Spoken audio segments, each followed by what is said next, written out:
Eh bien salut tout le monde, aujourd'hui dans cet épisode on va parler des 4 lieux les plus hantés au monde.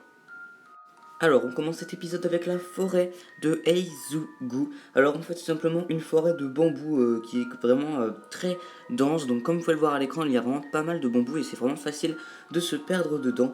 Et en fait il y a beaucoup de légendes à propos de ce lieu mystérieux avec des traces supposées appartenir à des hommes primitifs. On a aussi envoyé différents soldats, donc 30 soldats de l'armée Kuomintang sont entrés dans la forêt de bambou et n'en sont jamais ressortis. On a ensuite 2 soldats de l'armée qui ont également disparu en 1955 et en 1964 l'équipe d'enquête des ressources forestières décide de mener une expédition, mais ils ne reviendront jamais.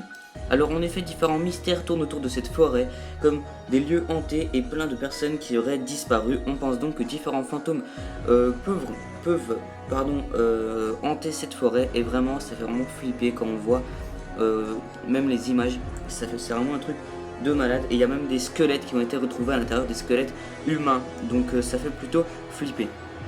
On va ensuite passer à la maison d'Amityville. Alors pour ceux qui savent pas c'est quoi la maison d'Amityville, c'est tout simplement en fait une famille qui a été totalement tuée, en fait totalement décimée et en fait eh bien les locataires qui ont ensuite emménagé dans la maison ont vu différentes choses bizarres comme l'apparition de démons, l'apparition de fantômes comme vous allez le voir dans la photo d'après avec une petite fille qu'on peut voir apparaître.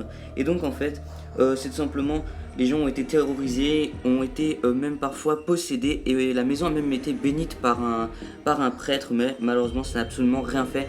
Et en fait elle est un petit peu connue pour être la maison du démon, puisqu'en fait quand le prêtre est entré dans la maison, on a simplement entendu une voix hurler qui a dit va-t'en. Et en fait c'est vraiment cette maison possédée par un démon. Et il faut savoir que depuis elle a été, ensuite les locataires l'ont tout de suite abandonné parce que vraiment c'était n'importe quoi. Il y a vraiment des choses maléfiques, il s'est passé des choses horribles et la famille en fait a été totalement tuée. Pour plus d'informations je vous conseille d'aller sur le net. On va ensuite passer au château d'Édimbourg. Le château d'Édimbourg c'est tout simplement un château paranormal. Donc en fait depuis pas très longtemps en fait il est ouvert au public, donc comme une sorte de musée. Et donc différents chercheurs ont fait des recherches à l'intérieur pour voir s'il était vraiment hanté. Et il faut savoir que oui, ils ont entendu, donc tous les chercheurs sans aucune exception, ont senti leurs habits tirés par certaines choses paranormales. Donc leurs habits étaient tirés, on entend des hurlements, on entend des chuchotements. Il y a aussi des apparitions, des baisses soudaines de température, donc c'est-à-dire que on peut passer par exemple à moins 10 degrés d'un coup, donc ce qui est vraiment bizarre.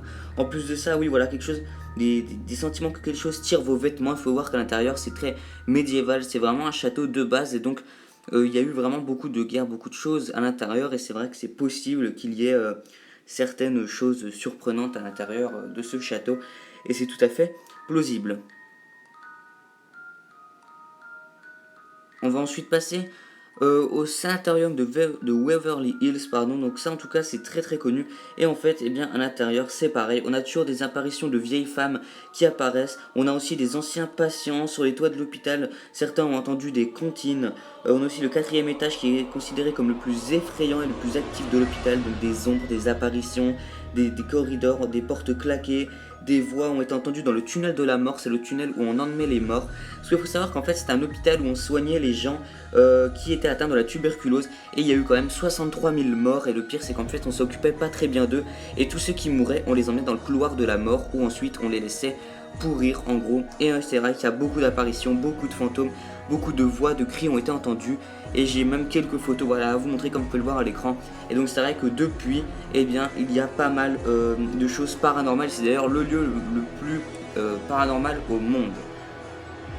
Si cette vidéo t'a plu, n'hésite pas à laisser un like, un j'aime, un commentaire et à t'abonner. N'hésite pas à partager cette nouvelle chaîne avec tous tes potes sur les réseaux sociaux. Et sur ce, je te dis à la prochaine.